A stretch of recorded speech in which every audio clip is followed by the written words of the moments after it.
Magandang araw po muli sa ating lahat at ito po ang ating ikasyam na installment sa ating maiksing pag-aaral ng Biblical Theology.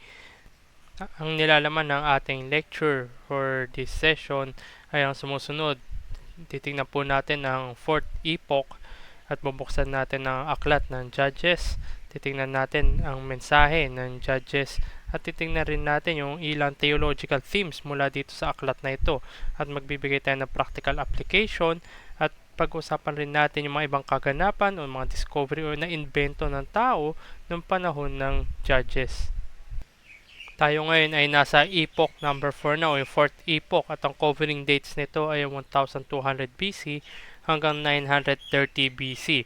Ang tawag nga dito is from tribes to a nation. So mula sa mga tribo-tribo hanggang patungo ngayon sa isa ng bansa. So first thing to note is that the conquest of Canaan under Joshua is pictured as a united effort by the Israelite people. So kung babalikan natin, sila ngayon ng Israel sa aklat ng Deuteronomy ay nakaharap na at malapit na silang tumawid patungo sa Kanaan. At dito nga sa aklat ni Joshua, nakita natin ay successfully nakatawid sila doon at nakakonquer nila most of the land. So this was a time when international powers are at their low. So walang sabihin natin wala superpower o mahihina yung mga ibang bansa sa paligid nila ng panahon na ito. Kakadestroy lamang dito sa Egypt. And also Israel's story makes a transition from a loose-knit group of tribes to a highly organized monarchy. So the tribes that were governed by divinely selected judges, eventually it became a kingdom ruled by a dynasty also chosen under divine guidance. So hindi lamang yung mga judges, kundi pati yung mga succeeding, yung mga susunod, yung mga hari ng Israel, they were also divinely appointed. Makita rin natin dito that the biblical books which relate to Israel's transition to a kingdom includes Judges, Ruth, 1st and 2nd Samuel, 1st and 2nd Chronicles, and parts of 1st Kings and 2nd Chronicles. Ang mga aklat na ito hindi lamang nagbibigay ng datos o data patungkol sa nakaraan, but they also try to explain what the data mean and how God was active in the history of the people. So hindi ito para lang tingnan natin as history, pero makita natin more importantly yung pagkilos ng kamay ng Diyos sa pag-accomplish ng redemption ng makasalanan na tao. Third thing to note is that archaeological excavations, it reveals that such Canaanite cities gagaya ng Bethel at Beth Shemesh were flourishing urban cultures na tagpuan ito sa pamamagitan ng archaeology. Houses were well built with paved floors, and cities had public drainage systems and fortified walls. Also, sophisticated pottery, art, jewelry, and statues of gods are found in large numbers. Ang pinapakita lamang dito is that trade with Syria, Egypt, and the Aegean are flourishing. Also, these transitions from judges to kings can be seen in what was discovered through archaeology. Gibeah, Saul's fortress, has been excavated at pinakita sa atin mayroon dun natagpuan na 2-story building. It is well built with at least one watchtower, and most importantly, it was discovered that Israel was beginning to use iron. Kagaya ng ating na-discuss na mga unang lectures, may dalawang uri ng dating dito, yung tinatawag na early Exodus or late Exodus. Narito po yung timeline ng panahon ng Judges when we are taking the early Exodus. At narito naman ang timeline ng Judges during the late Exodus.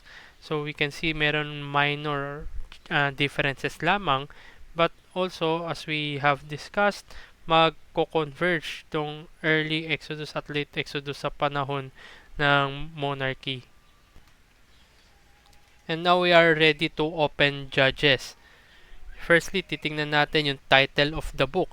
The English title for the book of Judges derives from the Latin liber judicum, and the English term implies the notion of persons who adjudicate legal disputes or decide criminal cases. In short, ito yung ating modern concept ng judges na kung saan siya yung nagbibigay ng verdict sa mga pinuput forward na cases.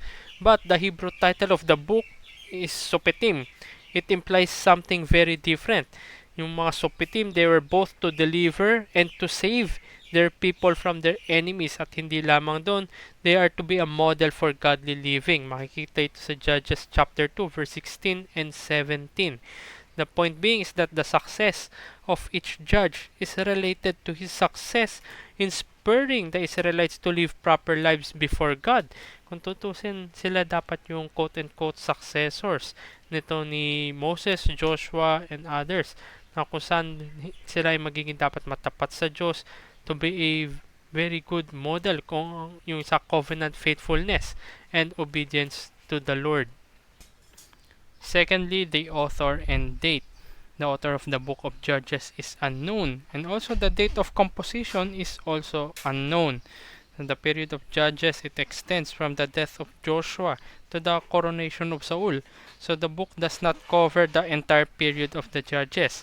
Nililive out nito yung dalawa na mahalaga na Judges, kung saan ang kanilang mga kwento ay matatagpuan sa aklat ni Samuel.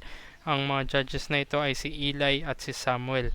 So adding the lengths of the rule of each judge with its preceding oppression gives a total that cannot fit the time between Joshua and Saul. So therefore, ang mga oppressions na ito as well as yung mga judges na nag-deliver sa kanila mula sa mga oppressions na ito ay overlapping.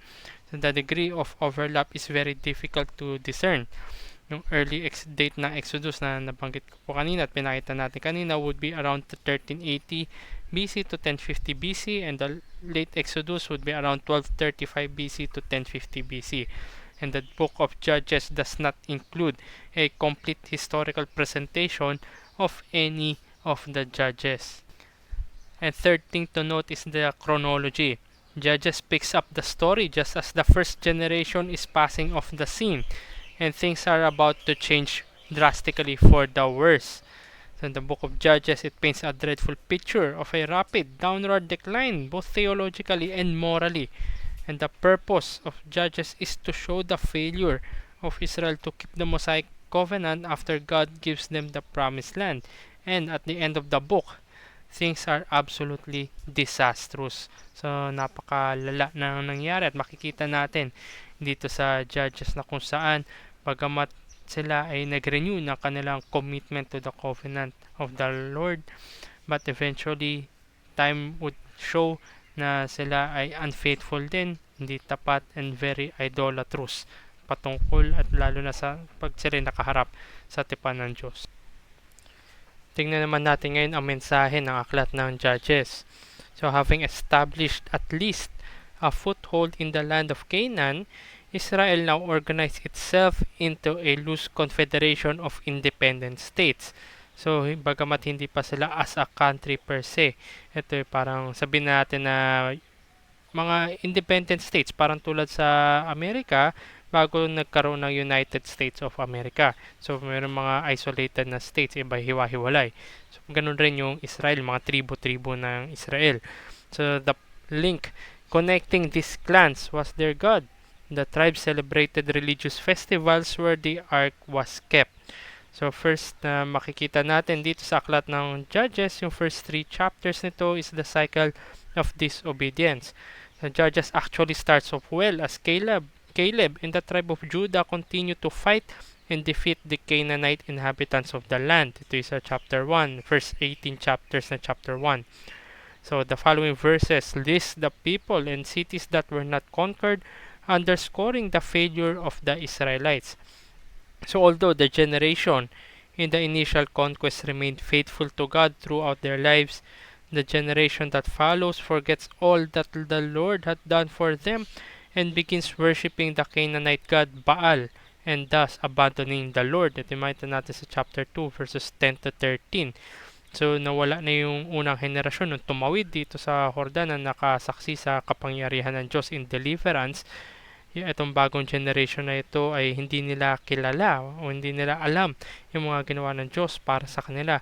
So the point being is that the cycle of sins that characterizes the book of Judges, ito yung unfaithfulness to the Lord. So the people sinned, committing idolatry, and therefore God hands them over to foreign enemies who raid and plunder them. Ito yung judgment sa kanila. Ito yung sumpa sa kanila sapagkat hindi sila matapat sa Diyos. But God raises up a judge, o ito yung leader, to deliver them and return them to a good situation. However, even such after deliverance, the people quickly return to their sin, and the story repeats as evidenced by the grim statement sa Judges chapter 3 verses 5 to 6. So this is a cycle. So yung mga people na ito, they are unfaithful to God, they are punished, they are judged, they are given to judgment. They will cry out to God, and God will raise a judge or leader to deliver them, pero only to remain unfaithful once again to the Lord. Sa chapter 3 verse 7 hanggang chapter 16 verse 31, so ito yung bulk ng judges. Makita natin yung downward spiral at yung 12 judges who deliver Israel. So simulan natin ito. Unang-unang judge ay si Othniel sa chapter 3 verses 7 to 11. So as Israel begins worshiping Baal and Asherah, God raises Othniel, and Othniel is a good judge and delivers Israel and provides peace for them. Ganito yung ginawa ni Othniel. Yung second judge ay si Ehud sa chapter 3 verses 12 to 30. The Israelites have been overrun by the Moabites with the help of the Ammonites and the Amalekites. Ehud comes to Eglon, the king of Moab, saying he has a private message from God for him. So naniwala itong king of Moab. And when they are in private, Ehud kills the king and rallies Israel to victory. Bagamat may treachery part ito, pero ginawa niya ito para mailigtas ang Israel. Ang pangatlong judge ay si Shamgar. Not much information is given about Shamgar other than he killed 600 Philistines.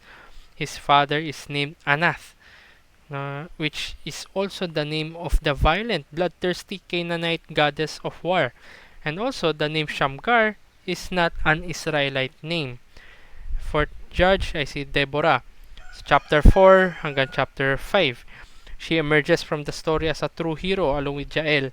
Deborah is the only one of the judges who does seem to function as a judge. Ito yung judge na nagbibigay ng verdict sa mga cases. So in the sense that she makes legal rulings. Makita ito sa chapter 4 verses 4 and 5. Fifth judge is Gideon sa chapter 6 hanggang chapter 9. The Lord himself calls on Gideon to deliver Israel and promises His presence. So, nangako ang Diyos dito kay Gideon ng kanyang presensya, nasasamahan siya. But Gideon is not convinced and asks for a sign. So as the story progresses, it takes 4 miraculous signs to keep Gideon on board. So makita natin na matigas yung puso at ulo nitong ni Gideon. Hindi siya nagtitiwala sa Diyos. He wants to share the glory with the Lord. This is makita natin sa chapter 7 verse 18. So ito ay mga red flags na. There was no mention in Gideon's victory of dedicating the captured gold and silver to the Lord by placing it in the tabernacle. And instead, Gideon collects a portion of the gold and makes it into an ephod to be worshipped. So we see na hindi siya nagtitiwala, hindi siya naniniwala sa Diyos. Pagkamat humingi pa siya ng miraculous signs. And also, he wants to share the glory with the Lord. So, and also, hindi niya dinedicate yung mga captured na gold and silver patungo sa tabernakulo. So, meron na on 3 or 4 or more occasions, but instead, ang nakita natin sa kanya is idolatry. Gumawa siya ng ephod galing dito sa maginto para sambahin ng mga Israelita. And the sixth judge ay si Tola and Jair sa chapter 10, verses 1 to 5. Not much information is given to them. Ayon sa ibang scholar, they were briefly mentioned, so the total number of judges would be 12. Next up is Jephthah sa chapter 10 hanggang chapter 12 verse 7. So many foreign gods Israel was now worshipping. Ito yung setting ng chapter 10 verse 6. Ganito Israel na kung saan hindi na sila tapat sa Diyos. They are worshipping foreign gods. Deliverance comes from an unlikely individual. But the text never states that God actually called him or raised him. Jephthah made a foolish vow to sacrifice whatever or whoever. Ito yung makita natin sa chapter 11 verses 30 to 31. Sabi nga, may kasabihan na be careful what you wish for. At ang lumabas doon at ay kanya sinacrifice. So as Jephthah rules, things deteriorate and he ends his reign by leading the Gileadites in a war against their brother tribe Ephraim. Ito is chapter 12 verses 1 to 7. So instead na sila magtulungan by tribe, ngayon ay pinagkatulungan nila ang tribe ng Ephraim.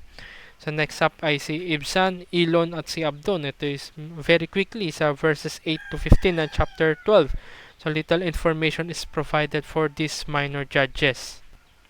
At ang huli o pinaka-popular siguro na judge ay nabanggit dito si Samson. Siya ay matatagpuan sa chapters 13 hanggang 16. Samson is the last judge to be mentioned.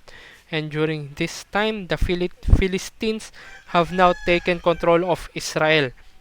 There is no mention of Israel crying out to God, but God raises up a deliverer. Samson does not seem to be interested in delivering Israel from the Philistines. He was only interested in satisfying his own pleasure. He repeatedly violates the restrictions of the Nazarite vow, and even dun sa kanyang final act, yung siya ay nakagapos na, wala na yung kanyang paningin, wala at yung kanyang kalakasan, his motive is strictly on personal vengeance. Ito yung makita sa chapter 16 verses 25 to 30. So the point being is that although Samson is undoubtedly a real person, his story symbolically represents the parallel story of Israel. They are called to be separate unto God, but both ignored God's commandments that set them apart. Ang ginawa niya ay inuna niya yung kanyang sariling kagustuhan. Even worse, siya ay lumapit at hindi niya binitawan ang isang pagano. At dito nga sa story ni Samson, in the form of the woman, the Philistine woman. So we see here, trajectory, pababa dahil sa kasalanan, kawalan ng katapatan sa Diyos at paglayo sa Diyos at paglapit sa mga Diyos-Diyosan. At ang last part ng Judges sa chapter 17 hanggang 21 is when we could see Israel hits rock bottom. So firstly, the Levite, the Danites, and the idols. Ito yung makita natin sa chapter 17 hanggang 18. So Micah, hindi ito yung name ng prophet na may aklat, is an Israelite from the tribe of Ephraim. Nakakatanggap siya ng 1,100 na piraso ng silver mula sa kanyang mother. Pero sa katunayan, ito yung silver which he had stolen from her and then given back. At ang ginawa niya dito, he makes an idol. Then come along a young Levite. With no means of support, he was hired and became Micah's priest to lead in worshipping the idols. Then the Danites came and ignored the tribal boundaries that Moses and Joshua assigned. They made a higher offer to the Levite priest. Ang ginawa ng Levite priest na ito, he decided to join the tribe of Dan to be their priest. So nakita natin may higher offer, greener pastures, mas maganda support. This is job security kung tutusin. So the point being is that the Israelites are worshipping idols instead of the Lord. And even worse, the Levitical priests are assisting in this idolatry. Na kung saan tinawag sila Levitical priests, they are in the line of Aaron.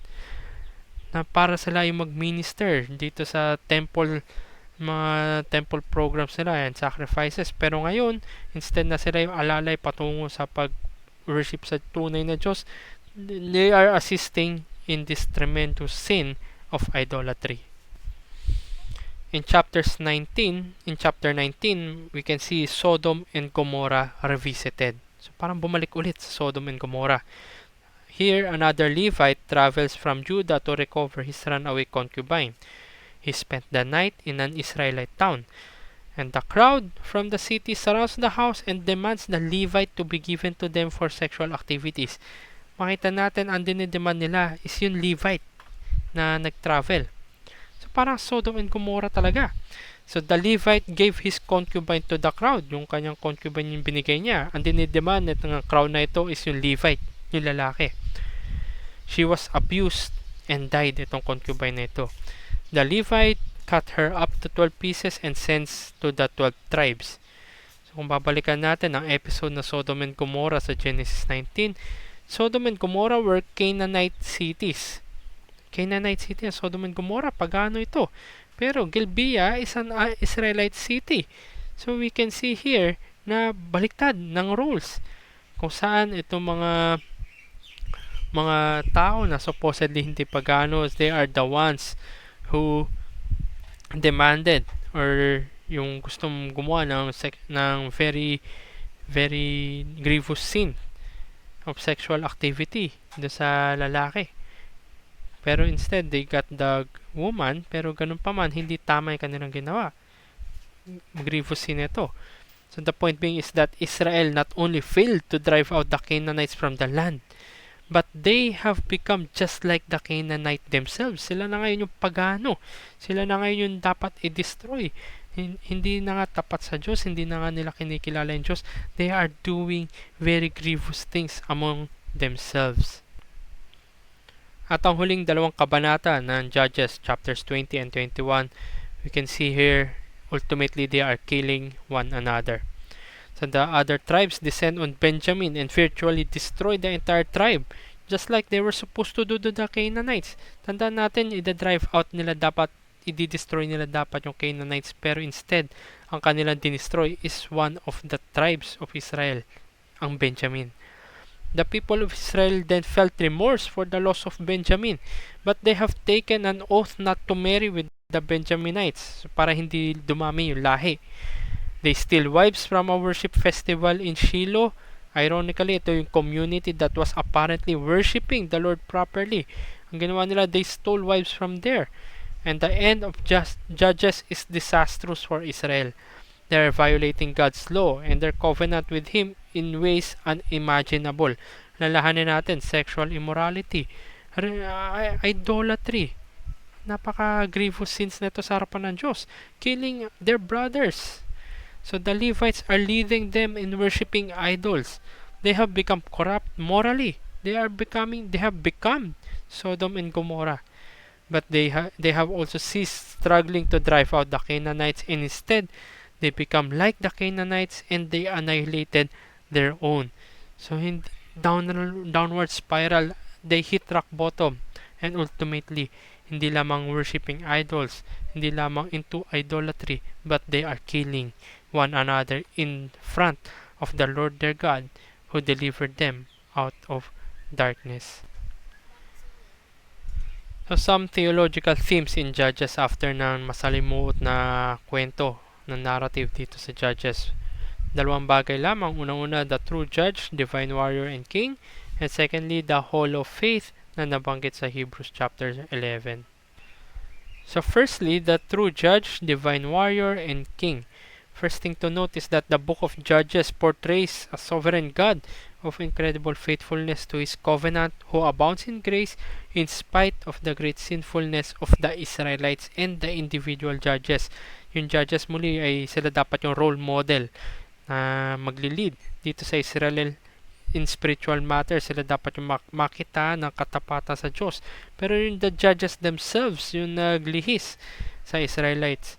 And the downward spiral is heightened by a focus on the covenantal disloyalty of both the people and their leaders, the judges.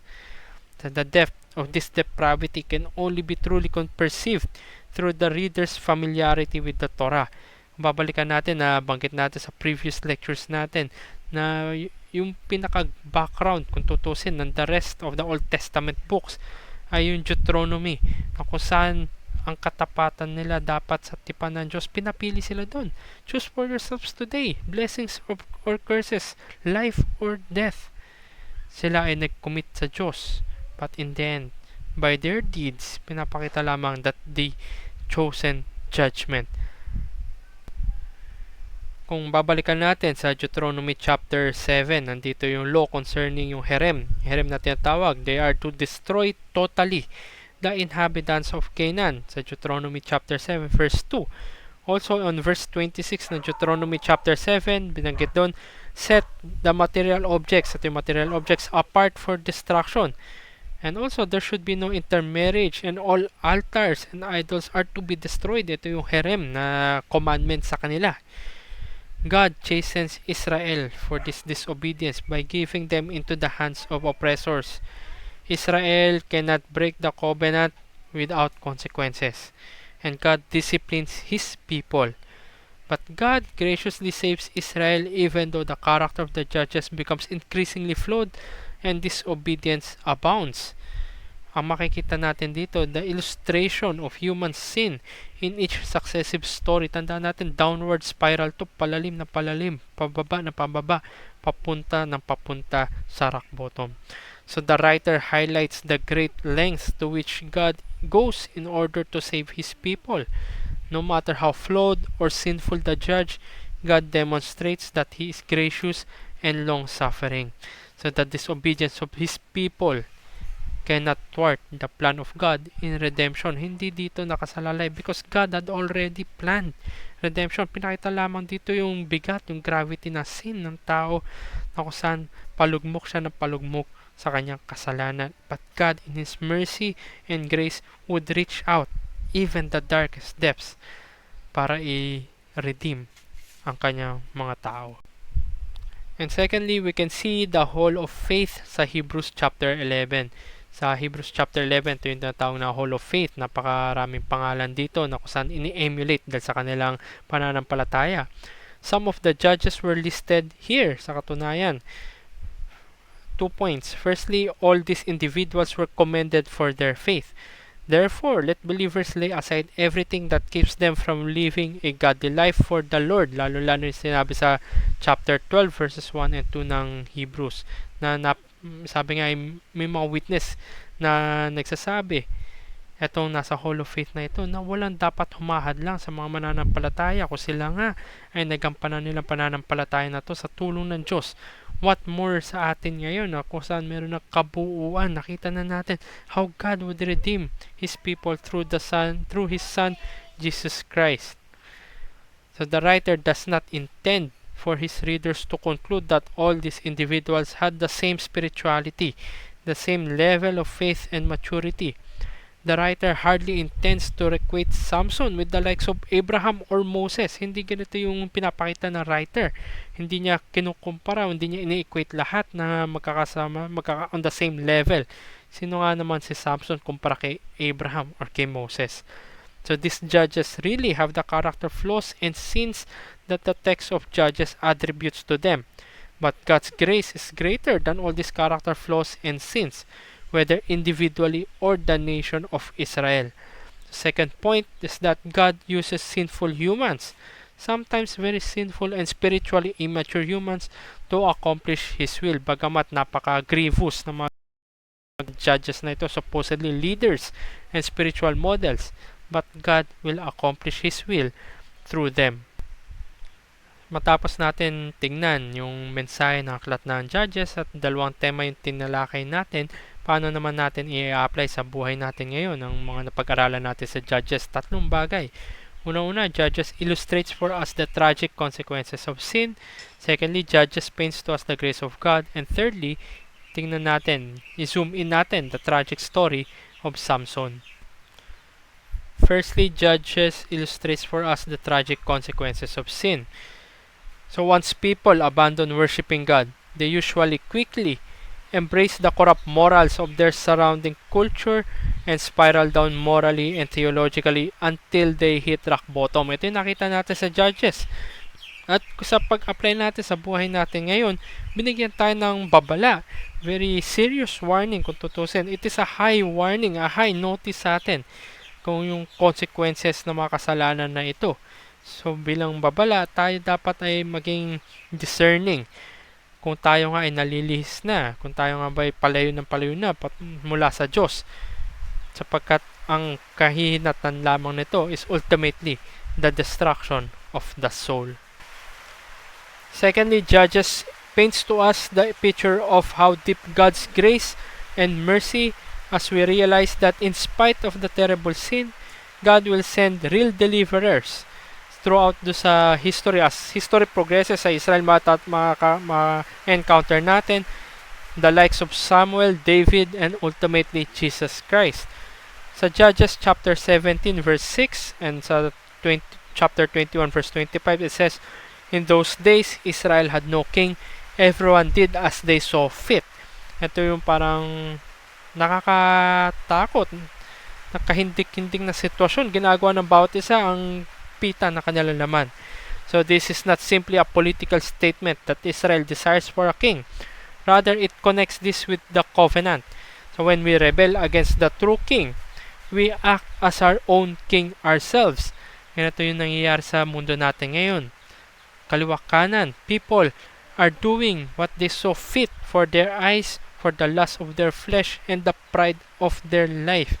And they are acting like their own king, disregarding the true king, suppressing the words of the true king, and ayaw nila nung biyaya ng tunay na hari. And thirdly, the tragic story of Samson. He is a man given tremendous potential and opportunity, but he was so selfish and so self-centered. At siya nga ay isang negative model. Judge pa naman siya na supposedly he is the leader morally and spiritually of Israel, but he was a negative one. The point being is that the failures of even great judges urge us to long for the true deliverer na walang flaws, hindi selfish, hindi self-centered, at hindi siya negative na magdudulot sa atin palayo sa Diyos. But this true deliverer that will not fail, a king with no personal ambition. Hindi si David, hindi si Solomon, but ultimately this should point us to the true king in the form and person of our Lord and Savior Jesus Christ. So, quick review on how we would apply Judges to our lives today. Firstly, Judges illustrates for us the tragic consequences of sin. It is a downward spiral, palayo ng palayo hanggang ang abot nito ay destruction. Secondly, Judges paints to us the grace of God na bagamat napaka-flawed and spiritually challenged itong mga judges na ito, it shows to us how the lengths and the depth of the grace of God. And thirdly, the tragic story of Samson, ultimately pointing us to the king that never fails, the king with no selfish ambition, but to truly deliver his people. At kagaya ng ating nakagawian sa dulo ng mga lecture, tinitingnan naman natin ano nga ba yung mga nagaganap ng panahon na ito ng Judges. Tandaan natin, ang Judges ay Epoch 4, ito yung mga 1200 BC hanggang 930 BC. Isa nga sa popular na naganap or hindi naganap nung panahon na ito yung tatawag na The Fall of Troy or the Trojan War. Ito yung laban ng Greek sa mga Troy. So ano nga ba itong Fall of Troy o yung Trojan War na tinatawag? Tingnan natin ito sa ilang paraan. Tingnan natin. Maganda ito. Simulan natin ito sa background ng Trojan War. So the war originated from a quarrel between three goddesses for the title of the fairest. Ngayon po ay October 24 as of recording. Bukas po ay October 25. Very fitting sapagkat October 25 yung Binibining Pilipinas 2020. So parang kung tutusin, ito naman ay mga Miss Universe na mga goddesses. Ang kompetensya nila ay yung title ng pagiging the fairest. So ang contestants dito ay si Hera, siya yung goddess of women, marriage, family, and childbirth. Secondly, si Athena, goddess of wisdom, handicraft, and warfare. And third contestant ay si Aphrodite, goddess of love, beauty, pleasure, and procreation. So tatlong goddess yung naglalaban-laban para sa ultimate prize being called the fairest. Ang kanilang judge ay si Paris. Siya ay isang Trojan at siya ang anak ni King Priam. He judged that Aphrodite is the fairest. So in exchange, Aphrodite made Helen, ito si Helen ay taga Greece, she is the wife of King Menelaus, to fall in love with Paris, who took her to Troy. At ang karakter na ma-encounter natin dito ay ang pangalan niya ay si Agamemnon. Siya ay Griego. Siya ay king ng Mycenae and he is the brother of King Menelaus. Tandaan natin, si King Menelaus, asawa niya ay si Helen. Si Helen ay nailagay sa sumpa na fall in love dito kay Paris in exchange to sa pag-judge ni Paris kay Aphrodite na nanalo dito sa beauty contest na ito. So Agamemnon led the Achaean troops to Troy and besieged it for 10 years. So kaya nga sabi nga si Helen, she's the face that launched 1,000 ships. So what is the result of the Trojan War? Tandaan natin, Troy was besieged for 10 years. So after a fruitless 10-year war and the death of many heroes on both the Greek camp and the Trojan camp, the Greeks made a huge wooden horse to act as a gift to the Trojans. The Greeks pretended to sail away and the Trojans pulled the horse into Troy. At nagkaroon sila ng celebration na yun sapagkat they saw this as a victory. So that night, the Greek force crept out of the horse and opened the gates for the rest of the Greek army, which had sailed back under the cover of night. The Greeks entered and destroyed the city of Troy, thus ending the war. So matapos yung background at yung resulta ng laban ng Troy, tingnan naman natin in history, the Trojan War in history. So for most ancient Greeks, indeed, the Trojan War was more than a myth. It was an epoch-defining moment in their distant past. And as historical sources, ito si Herodotus at si Eratosthenes, they show that it generally assumed to have been a real event. Ayon nga dito sa aklat ni Homer na Iliad, ito yung published around 8th century BC. Dito nakita yung sa Iliad, itong Trojan War. The conflict between the Greeks and the Trojans took place in the late Bronze Age. Magfi-fit sa ating timeline ng Epoch 4. Traditional dating of the Trojan War is around 1194 BC hanggang 1184 BC, while modern dating is around 1260 BC. But the second half of the 5th century BC, ito si Herodotus, na tawag siyang father of history. He placed the Trojan War almost 800 years before his time. So magfi-fit nga ito sa around 1200 BC. And meanwhile, si Eratosthenes, siya ay isang mathematician, was more specific, dating the war in 1184 or 83 BC. But modern scholars, however, have tended to be more skeptical. Kaya nga tanong, did the Trojan War happen at all? Totoo ba ito? Sa katunayan, a major exhibition at London's British Museum contains Greek vases, Roman frescoes, and more contemporary works of art depicting stories inspired by Troy. They are exhibited alongside archaeological artifacts dating from the late Bronze Age. So, point being is that what emerges most palpably from the exhibition is how people are eager through history to find some truth in the story of the Trojan War. Gusto ng mga tao malaman ano nga ba, totoo ba nangyari ito. The Romans went so far as to present themselves as descendants of the surviving Trojans. Tandaan natin, nung gabing yun, habang sabihin natin, very intoxicated ang mga Trojans, ay lumabas ang mga Griego mula dito sa wooden horse na ito. Binuksan nila yung gate, nang sa ganun ay makapasok iba nilang kasama, and then they destroyed Troy. So meron nakatakas sa poem ni, again, si Virgil ito, yung tinatawag na Aeneid, si Virgil. This was published 29 BC or 19 BC. Virgil said or described how the hero si Aeneas escaped the burning citadel with a group of followers after the Greeks have entered using their wooden horse. So, meron daw, may kwento. At ang Romans, sila daw yung descendants netong mga nakatakas mula sa Trojan War. At tingnan naman natin ang Trojan War in archaeology. So, hindi lang in history but also in archaeology. So, it was, in fact, the prospect of rediscovering Homer's Troy that led the rich Prussian businessman, si Heinrich Schliemann, to travel to Hisarlik, what is now known as the west coast of Turkey. Ito naganap noong late 18th century, so 1850 and above. So, Schliemann began to dig in 1870 and uncovered a large number of ancient treasures, many of which are now in display dun sa nabanggit ko na British Museum. So he initially attributed many finds to the late Bronze Age, the period in which Homer set the Trojan War, when they were in fact centuries older. So mas nauna pa, mas matanda pa pala yung mga artifacts na ito. He had excavated the correct location, however, dito para sa Troy, sa Hisarlik, Turkey. Most historians now agree that ancient Troy was to be found at Hisarlik. Evidence of fire and the discovery of small number of arrowheads in the archaeological layer of Hisarlik that corresponds in date to the period of Homer's Trojan War may even hint that a warfare or war had indeed occurred. There are also survived inscriptions made by the Hittites, an ancient people based in central Turkey, describing a dispute over Troy, kung saan ang tawag ng mga Hittites dito ay Wilusa, dito sa Troy.